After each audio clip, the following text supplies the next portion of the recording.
Bonjour YouTube, et bonjour à vous tous qui regardez cette vidéo. Tout d'abord un grand merci, même deux. Merci pour votre patience, parce que ça fait depuis quand même quelques mois que je promets de faire cette vidéo. Et ça y est, le moment est arrivé. Vous savez, la procrastination, tout ça, voilà. Ensuite, je voudrais adresser un grand merci à vous tous qui suivez déjà cette vidéo. Vous êtes... si je ne me trompe pas, 18 sur la chaîne YouTube et 39 sur la page Facebook. Ça me fait chaud au cœur, je vous remercie parce que c'est un peu grâce à vous que je continue ces vidéos, même si pour l'instant je ne fais que débuter. Donc c'est important. C'est important pour moi, c'est important bien pour pour la continuité de cette chaîne. Donc voilà, je tenais à vous remercier. Merci beaucoup. Maintenant qu'on a passé le petit moment émotion, il est temps qu'on se penche là-dessus. Sláine. Tout d'abord, qu'est-ce que c'est ? Eh bien, Sláine, à la base, c'est un comics édité par 2000 AD, une maison d'édition britannique, qui se caractérise par des œuvres plutôt assez trash, assez violentes. On les connaît notamment pour Strontium Dogs, pour Judge Dredd, deux titres d'ailleurs qui sont aussi adaptés en jeu de figurines par Warlord Games. Et on peut dire que ce sont des univers qui sont relativement bourrins. On a de la violence, on a... ouais, du bourrinisme à l'état brut, et Sláine ne fait pas exception. Dans le comics, en fait, on suit les aventures de Sláine McCroth, de la tribu des Césaires. Un guerrier spasme. Oui, les joueurs de confrontation. Arrakam a bien pompé sur Sláine pour ses Césaires, pour ses guerriers spasmes, pour Tirnanog, pour Avagdou. Bref. Plein de termes que vous retrouverez dans la BD sont aussi dans Confrontation. Sláine, lui, est donc un guerrier spasme. En gros, imaginez ça comme une sorte de Hulk version Dark Fantasy. On est sur un guerrier qui peut s'énerver facilement, qui marave aussi très facilement, et qui a la particularité d'être particulièrement dévot envers la déesse Danu, la déesse de la terre, si ma mémoire est bonne. Je ne suis pas expert dans la BD, j'ai fait quelques recherches à côté, vous m'en excuserez. Le but est surtout de parler d'un jeu de figurines, pas d'une bande dessinée. Comme je le disais, on est vraiment sur un univers qui est assez trash, très violent, très direct. Et on va dire que le jeu respecte bien cet aspect-là de la bande dessinée. Ce jeu est sorti en avril 2022, si ma mémoire est bonne. C'est à peu près à ce moment-là que j'ai reçu, avril-mai. C'est à ce moment-là que j'ai reçu le starter set. Il est fait pour être joué avec des figurines de 32 mm. Cette échelle est appelée aussi échelle héroïque. C'est l'échelle qui est utilisée notamment pour les figurines de Games Workshop et pour celle du jeu Malifaux. Et parmi les figurines, vous allez trouver bien sûr les Césaires, Sláine McCroth, quelques autres héros, des guerriers de la Terre. Vous allez trouver aussi les Drunes, qui sont les antagonistes principaux des aventures de Sláine. En gros, c'est ceux sur qui il tabasse le plus. Et vous allez aussi trouver les Fomoriens, des sortes de démons des mers esclavagistes. Puis à côté, vous allez aussi trouver des figurines représentant des créatures sauvages, sangliers, loups, etc. Entrons plutôt dans l'aspect technique du jeu. Comment ça se joue ? Tout d'abord, Sláine va faire appel à des dés spéciaux. C'est ce qu'ils appellent des dés de combat. Ces dés se caractérisent par 3 faces différentes. La première, que vous voyez là, c'est pour les touches en combat. Ensuite, vous allez avoir, je ne sais pas si ça va bien se voir, voilà, le bouclier. Le bouclier, lui, est utilisé notamment pour annuler les touches, mais aussi pour les jets de défense. Plus vous avez de bouclier, plus vous évitez d'attaque. Et enfin, la dernière, c'est cette face-ci. Alors, ça va peut-être pas très bien. Voilà. C'est simplement le sigle de la maison d'édition, 2000 AD. c'est le résultat spécial. Et le résultat spécial, alors, le résultat spécial, lui, sert, eh bien, pour activer des effets spéciaux sur vos armes, vos armures, pour gagner des touches ou des défenses supplémentaires. Il va servir aussi pour les jets de courage de vos figurines, en gros pour représenter leur morale, mais aussi si, lorsque vous piochez un jeton star, je vous en montrerai un pour avoir une chance de le repiocher plus tard. Ça sert aussi pour les esquives, puisque vous avez la possibilité d'esquiver une attaque. Et à ce moment-là, si vous faites au moins un succès spécial, vous esquivez l'attaque et vous n'avez aucun dégât. Comment on détermine qui commence ? Eh bien par des petits jetons, comme celui que j'ai dans la main, qui sont marqués d'un côté 2000 AD et de l'autre, soit vous avez une étoile, soit vous n'avez rien. Les étoiles, c'est ce qu'on appelle les starships, ou les jetons stars. Voilà. On va franciser ça un peu, j'aime pas beaucoup, mais bon. C'est ces jetons stars qui peuvent être remis dans la bourse si jamais vous réussissez un jet de courage, après avoir activé la figurine. Et ça, on va dire que c'est un peu le nerf de la guerre. Autre type de matériel dont vous allez avoir besoin, ce sont des cartes. Et des cartes, vous en avez de plusieurs types. Tout d'abord, vous avez les cartes de profil.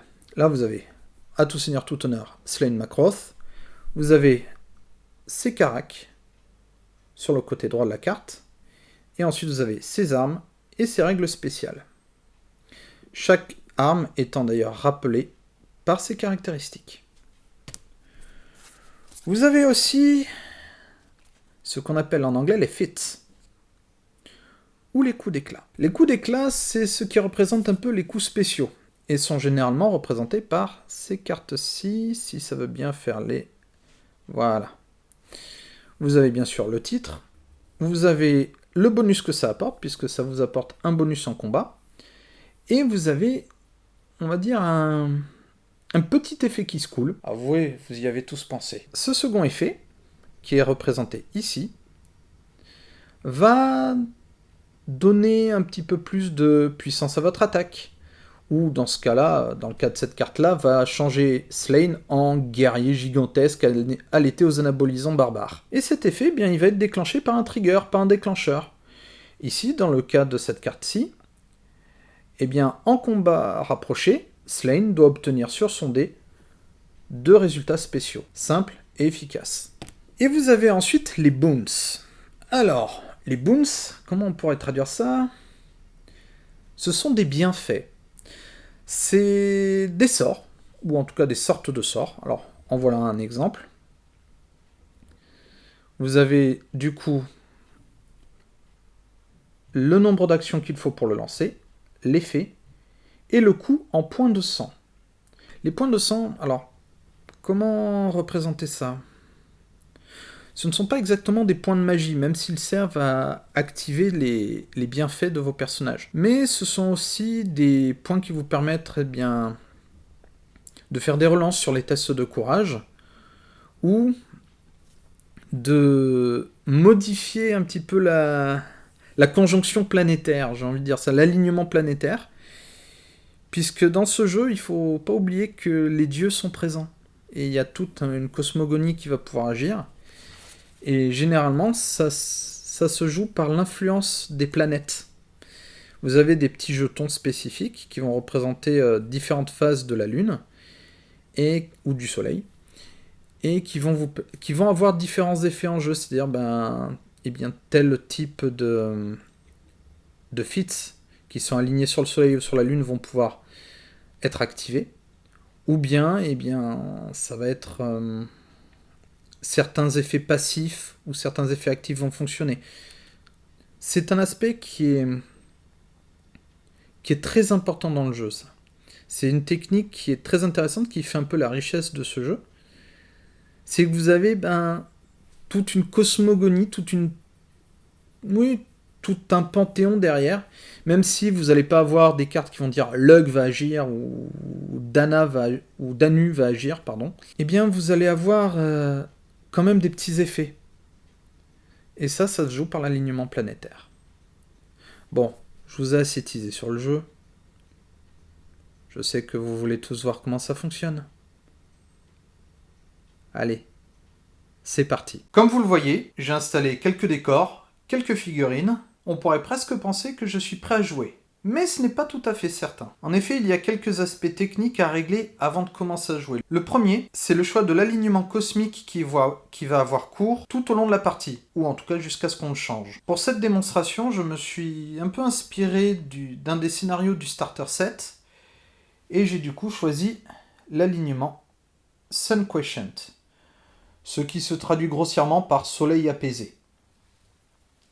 En termes de jeu, comment ça se traduit? Avec Soleil apaisé, le joueur actif, autrement dit celui qui aura activé une de ses figurines avec un jeton qu'il aura pioché dans la bourse, ne pourra jouer que des coups d'éclat d'alignement lunaire.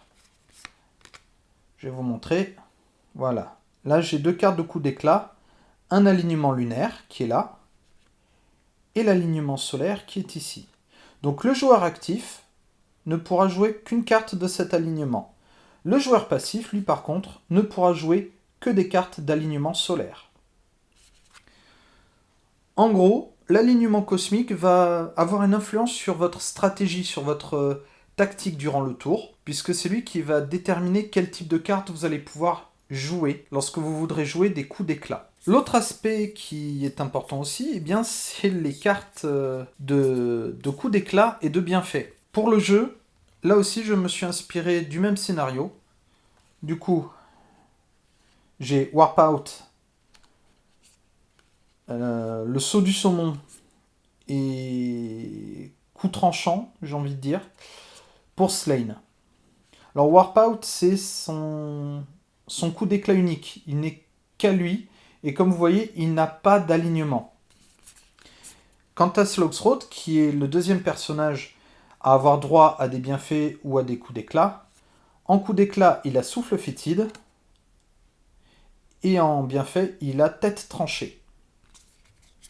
Généralement, vous les choisissez de manière aléatoire, sauf dans le cas de Warp Out, où là, c'est rattaché directement à un personnage. Mais là, bon, je me suis inspiré d'un scénario pour gagner un peu de temps. Le dernier aspect à prendre en compte, eh bien, ce sont les jetons d'activation. Comme vous voyez sur la table, j'ai 1, 2, 3, 6 figurines. Et pour les activer, je vais avoir besoin de jetons d'activation. J'en ai donc sorti 4.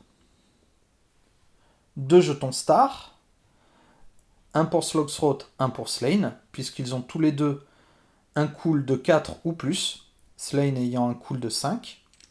Je vais vous montrer. Le cool, c'est cette caractéristique-là. Ici, c'est Slain, et là, Slogthroat. Tous les deux ayant un cool de 4 au moins, ils ont donc un jeton star. Et j'ai 2 jetons normaux, un pour Uko, on va mettre les dorés pour Slain et pour Uko, et les verts pour les drunes, et celui-ci c'est pour le groupe des 3 guerriers drunes. En effet, je vais les activer en groupe, et non pas figurine par figurine. En groupe, il va y avoir quelques règles que nous verrons en jeu, mais grossièrement, pour résumer, ils doivent toujours faire la même action. Maintenant que ça c'est fait, on est prêt à jouer. Je mets donc les jetons dans la bourse, je mélange un peu, et je tire à l'aveugle le premier jeton. Eh bien, ce sera Uko qui va être activé en premier. Quand vous activez une figurine, vous avez un certain choix d'actions à effectuer. Il faut savoir que chaque figurine, à la base, a 2 actions à effectuer durant son tour. Et ces 2 actions, vous pouvez choisir de les faire en suivant la liste que vous avez ici. Vous avez d'abord les actions simples qui ne coûtent qu'une action à faire. Le mouvement, en gros, on déplace la figurine de sa caractéristique de mouvement au maximum. Le tir ou le lancer, donc si vous avez une arme à distance, c'est le moment de l'utiliser. Le combat, pour le corps à corps. Reprendre son souffle. Donc là, je vais vous montrer les jetons en question. On peut retirer un jeton essoufflé ou un jeton sonné de la figurine. Vous avez ensuite l'action mot guerrier qui vous permet de gagner des points de sang. Je vais vous les montrer. Voilà. Qui sont, eh bien, alors, pas vraiment des points de magie, même si on peut les utiliser pour activer des bienfaits. Mais ils ont d'autres utilités en jeu. Ensuite, vous avez les actions doubles, qui elles coûtent 2 actions à faire. Le sprint, où on déplace la figurine de 2 fois sa caractéristique de mouvement plus 1 des 6 pas. La charge, où on déplace la figurine de sa caractéristique de mouvement plus 1 des 6 pas et on fait une attaque au corps à corps. Alors vous avez le saut ou l'action de grimper, où là vous déplacez votre figurine horizontalement ou verticalement jusqu'à une distance équivalente à sa caractéristique de mouvement. Ready. Alors ready, c'est que vous mettez votre figurine en alerte. En gros, elle va réagir à l'action d'un adversaire. Et enfin, récupérer. Là, vous pouvez tenter d'enlever un jeton blessure de votre figurine. Pour Uko, étant donné que c'est un petit gars peureux qui n'aime pas trop le combat, on va le faire sprinter pour voir s'il peut sortir de la table. Voilà. J'ai lancé le D6, j'ai obtenu 5. Et Uko, un mouvement de 5. Ce qui veut dire qu'il peut se déplacer de jusqu'à 15 pas. Alors, je vais pas le faire se déplacer de 15 pas, sinon c'est pas très intéressant. Mais je vais le déplacer jusqu'ici. Voilà, il est juste ici. Et je place son jeton d'activation à côté pour montrer qu'il a été activé. Deuxième activation du tour. Eh bien, c'est Slogthroat. Et Slogthroat, je vais le faire se déplacer et lui faire proférer quelques mots guerriers. Comme ça, il gagnera un jeton de sang, peut-être. Alors, lui va se déplacer de 4 pas.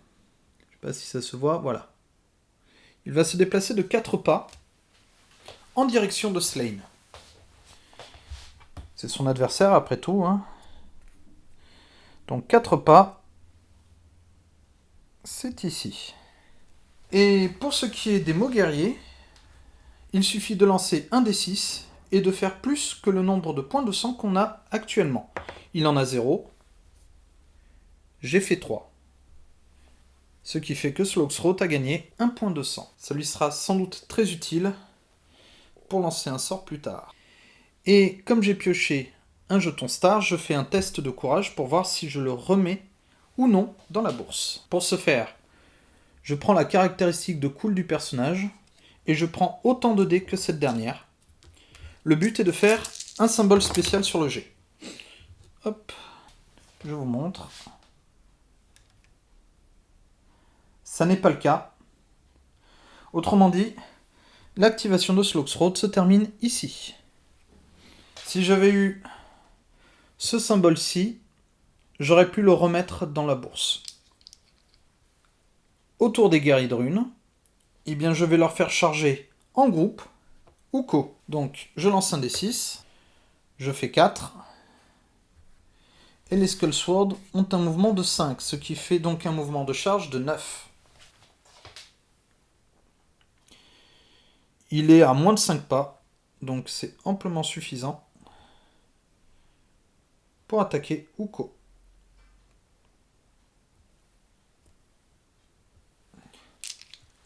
Maintenant, je vais procéder à l'attaque. En groupe, je choisis toujours quelle est la figurine attaquante. On va dire que c'est celle-ci. Et à sa caractéristique de combat, j'ajoute celle des figurines du groupe, si tant est qu'elle soit à portée, ce qui est le cas. J'ai donc une caractéristique de combat de 2, ce qui fait que je lancerai 4 dés supplémentaires, vu que j'ai 2 combattants en plus, plus 1 parce que j'ai chargé, soit un total de 7 dés. Voilà ce que j'ai obtenu. 5 explosions, ce qui fait donc une attaque d'une puissance 5 actuellement, et 2 résultats spéciaux. Les résultats spéciaux sont importants ici puisque les Skullswords ont des boucliers. Et comme ils ont des boucliers, les résultats spéciaux comptent comme des défenses. Autrement dit, cela peut parer l'attaque de Uko. Donc une puissance d'attaque de 5 et une défense de 2. Maintenant, on va voir ce que Uko peut répliquer. Alors, Uko, je vous montre, il a une puissance de 1. Résultat spécial qui, dans son cas, ne compte pas. Du coup, l'attaque des Skull Sword a une puissance de 5, puisqu'elle n'est pas pareille. Par contre, Uko a la possibilité d'esquiver l'attaque. Vous voyez, j'ai ici la caractéristique Evade, donc esquive, qui est à 3. Je prends donc 3D et le but, c'est de faire au moins un résultat spécial. Si je fais au moins un résultat spécial, il ne se prend aucun dégât. C'est pas de chance pour Uko. Aucun résultat spécial, donc maintenant ça va être la résistance. Il a une résistance de 3, donc je relance 3D. Et là c'est un peu mieux. Voilà le résultat. 2 boucliers et une explosion. L'explosion ne compte pas, les boucliers par contre baissent l'attaque de 3. Du coup, nous avons une attaque qui est d'une puissance de 3. Il faut regarder maintenant sur la charte du combat rapproché. Vous avez un petit tableau, vous voyez. Le pouvoir de l'attaque après résistance et le résultat que ça donne. On est sur un résultat de 3. La cible est grièvement blessée. Autrement dit, elle se prendrait 3 points de dégâts.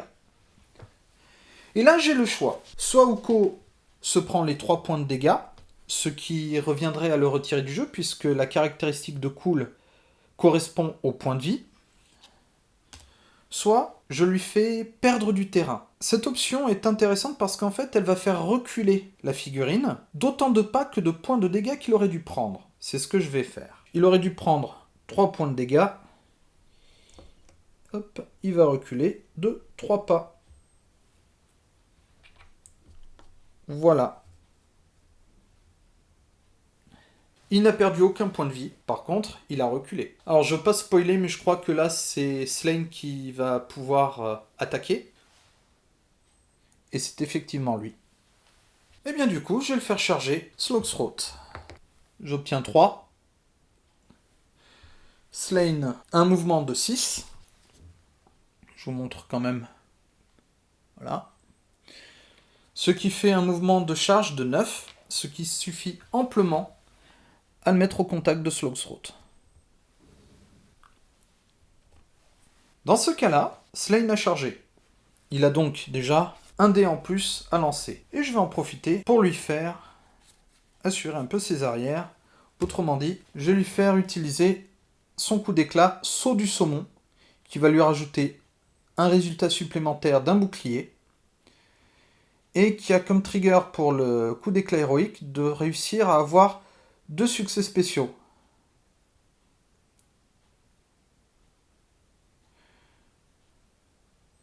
Après que le combat ait été résolu, je le déplace de 2 pas par résultats spéciaux obtenus. Mais ce qui est intéressant, c'est d'avoir quand même le plus 1 en défense. C'est toujours utile. Du coup, je vais lancer 6 dés, puisque sa caractéristique de combat est à 5, plus 1 dé pour la charge. Alors, je n'ai pas réussi à avoir 2 résultats spéciaux, mais j'en ai quand même 1. Voilà, je vous montre le résultat. J'ai 2 défenses, plus 1, donc 3. Et j'ai 3 explosions, plus un résultat spécial. Le résultat spécial, dans ce cas-là, vu que Slaine a une arme à 2 mains, il est compté comme une explosion supplémentaire, ce qui fait une attaque d'une puissance de 4. Sauf que Slaine, son arme, a un modificateur de puissance de 1, ce qui fait donc une puissance de 5. On va voir ce que fait Slogthroat, qui lui a une caractéristique de combat de 3. Voilà ce que j'obtiens. Un résultat spécial qui n'est pas compté, un bouclier et une explosion. Le bouclier donc va faire passer l'attaque de Slaine à une puissance de 4, et l'explosion, elle, est parée puisque Slaine avait eu 3 boucliers. Slogthroat ne peut pas esquiver puisque j'ai une esquive à 0. Je vous montre bien. Par contre, en défense, il a 4. Alors on va lancer les 4 dés. Voici le résultat obtenu. 2 boucliers, un spécial qui ne compte pas, et une explosion qui ne compte pas non plus. Donc, la puissance de l'attaque de Slain est ramenée à 2. Et si on suit la charte de corps à corps, voilà, la cible est sérieusement blessée, donc 2 points de blessure. Ça pique un peu.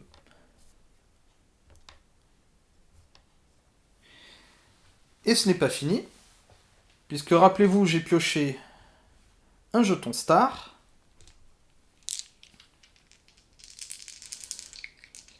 Je vais lancer autant de dés que le cool de Slain, soit 5. Et lui non plus ne pourra pas remettre son jeton dans la bourse. Et j'ai oublié un petit truc tout à l'heure, comme j'ai échoué au test de courage, ils sont un peu essoufflés. Donc ils ont un jeton essoufflé chacun. Autre chose que j'ai oublié, j'oublie beaucoup de choses, hein, c'est une première. J'ai pioché des jetons stars. Pour chaque fois que je pioche un jeton star, je rajoute un jeton de sang au pool respectif de chacun. Ce qui veut dire que Slugthroat a 2 jetons de sang à l'heure actuelle et Slain en a un. Ceci fait, on retire les jetons d'activation. On les remet dans la bourse. Et on va passer au second tour. Eh bien, c'est Uko qui va pouvoir jouer. Je vais le faire resprinter de manière à esquiver les drunes. Ça reste un personnage couard hein, quand même, hein, il ne faut pas oublier. D'ailleurs, c'est mis sur sa carte. Hein. Je ne mens pas. Coward, donc peureux. Il peut toujours abandonner du terrain pour éviter une blessure. Et il peut donner du terrain pour éviter toutes les blessures infligées, ce que j'ai fait. Il est ennuyeux, donc si Uko abandonne du terrain, son adversaire doit pouvoir le suivre si c'est possible, ce qui n'était pas le cas. Et Goad, alors ça... Oui, en fait, Uko peut utiliser une action de Slain pour reprendre son souffle ou récupérer, s'il se trouve à 6 pas de Slain. Bon, ce qui n'est pas le cas pour l'instant. Bon, bah il fait 1. Donc ça lui fait un mouvement de sprint à 11.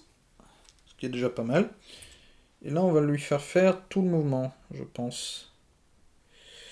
On va le mettre là. Voilà. Ça, il se rapproche de Slain. Donc son activation est terminée. Les drunes, à leur tour. Je vais les faire sprinter aussi. Et eux, ça va faire un mouvement de 12 au maximum.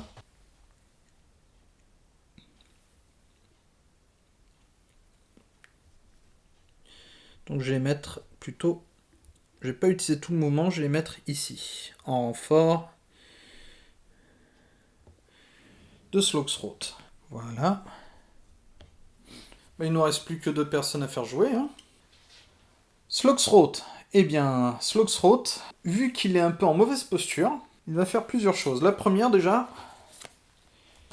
c'est utiliser son bienfait. Thunderhead Head, ou tête tranchée. Ça lui coûte 0 action. Par contre, ça lui coûtera aussi quand même 2 points de sang, que voilà. Et tous les champions ou héros de la magie souillée ont plus 1 en résistance.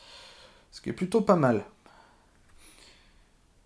En première action, je vais lui faire reprendre son souffle pour lui retirer son jeton essoufflé. Et en seconde action, il va attaquer en utilisant son coup d'éclat Fetid Breath.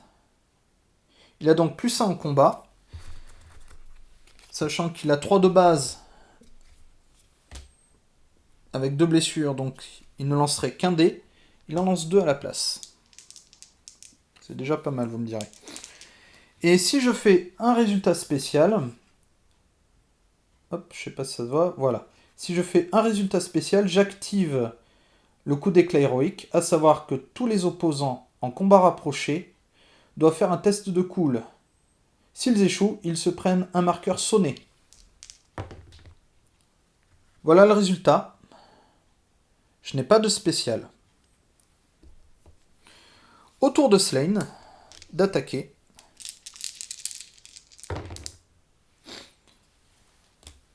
Comment vous dire que là c'est très mal barré pour Slogthroat. Si vous vous souvenez bien, Slogthroat avait réussi à avoir un bouclier. Ça ne suffira pas forcément. J'ai une attaque de puissance 6 qui passe donc à 5 grâce au bouclier de Slogthroat. Par contre, Slane se prendra quand même une blessure. Alors je vais faire l'évasion de chacun. Donc d'abord, Slogthroat, lui, ce n'est pas la peine, mais Slane par contre a 2. Il échoue, je n'ai aucun résultat spécial. Maintenant, on va faire la défense de Slogthroat, qui a une résistance à 3, puisqu'il a été blessé. Voilà le résultat que j'obtiens.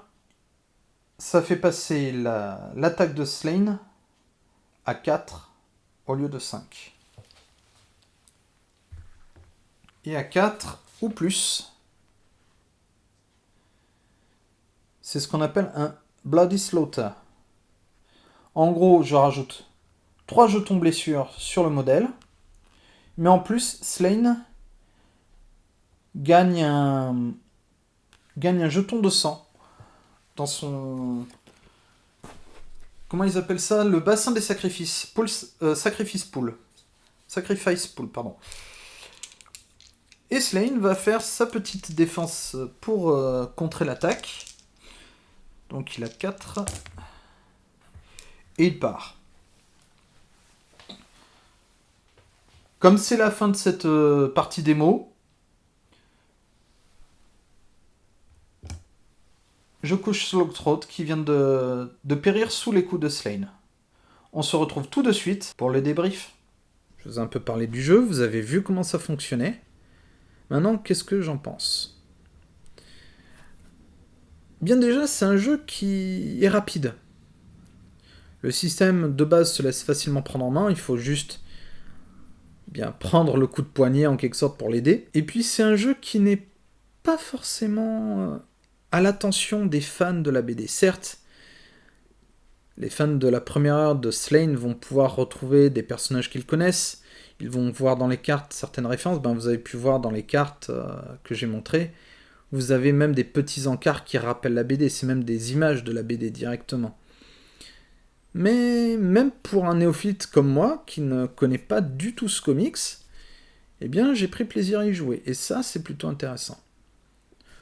Autre avantage, on est sur des figurines de 32 mm, donc une taille quand même assez grande, pour de la figurine en tout cas, et elles sont finement sculptées, et ça c'est très agréable. Pour les mauvais côtés du jeu, oui, il en a quand même, aucun jeu n'est parfait. Déjà, la première chose qui m'a frappé, c'est que la résine utilisée est un peu molle. Donc on a des figurines qui ont une certaine élasticité que moi personnellement je n'apprécie pas. Après, pour travailler, c'est très compliqué, c'est très difficile.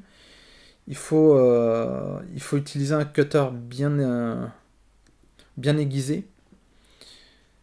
Et ça, moi, ça me gêne un peu. Alors, à voir si, à l'avenir, ils vont utiliser leur nouvelle résine pour refaire les figurines. À voir. Ensuite, un autre désavantage, c'est que l'univers en lui-même n'est pas présenté. On n'a pas beaucoup de données sur l'univers de Slane. Moi, personnellement, j'aimerais bien en savoir plus sur le fonctionnement des Césaires, le fonctionnement des Drunes, comment leur société a évolué. Réflexe de rôliste, désolé. Mais bon, ça reste assez normal. On est sur un jeu de figurines, tiré d'une BD. Si on veut avoir les infos, on achète les BD et on les lit. Ou on va en bibliothèque. Bon, si vous pouvez les trouver en bibliothèque, c'est pas mal. Ensuite, j'avoue que c'est un jeu qui est quand même un peu cher. Le starter set m'est revenu à 71€, sans les frais de port. Et dedans, j'ai un peu plus d'une demi-douzaine de figurines. J'ai quelques décors. Bon, j'ai les règles, j'ai les cartes, j'ai tout ce qu'il faut pour jouer. Mais j'avoue que quelques figurines de plus, pas grand chose, peut-être 3-4, ça n'aurait pas été du luxe. Et ça, c'est dommage. Je trouve ça dommage parce que le prix pourrait en déboûter plus d'un. Voilà à peu près mon avis. C'est un jeu, honnêtement, que j'ai, malgré ces derniers points, que j'ai quand même apprécié. On est sur un univers plutôt intéressant. Pour le moment, toutes les figurines sont sorties. Donc si vous allez sur le site de Warlord, j'ai mis le lien dans la description.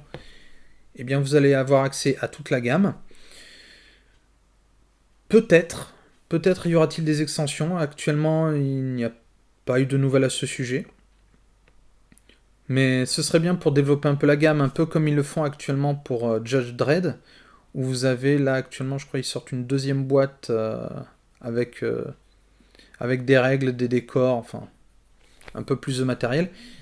Et je pense que ce serait bien pour un jeu comme Slain d'avoir un univers un peu plus étendu. Sachant que dans la BD, il y a d'autres personnages. Slain ne reste pas que dans son univers, il va évoluer à travers l'histoire, il va rencontrer le roi Arthur, il va rencontrer Boudica. Ce serait amusant d'avoir ces personnages qui apparaissent sur la table de jeu, peut-être avec d'autres factions. Enfin voilà. Voilà ce que je peux vous dire sur ce jeu. J'espère que ça vous a intéressé. N'hésitez pas à me faire vos retours, parce que c'était un peu le saut de la foi pour moi de faire ça, parce que c'était la première fois que je faisais vraiment une review complète d'un jeu, avec une partie démonstration, comme vous avez pu le voir, à côté. Donc n'hésitez pas si vous voyez des choses que je peux améliorer, si vous voyez des choses que j'aurais pu explorer davantage, n'hésitez pas à me le dire. J'attends vos retours. En attendant, je vous remercie pour votre attention. Et surtout, maintenant que vous avez pu voir un peu les 3 formats différents que je peux vous proposer, likez, partagez, commentez. Si vous le pouvez, abonnez-vous. Moi, ça me fera toujours plaisir. Et surtout, d'ici là, bon jeu.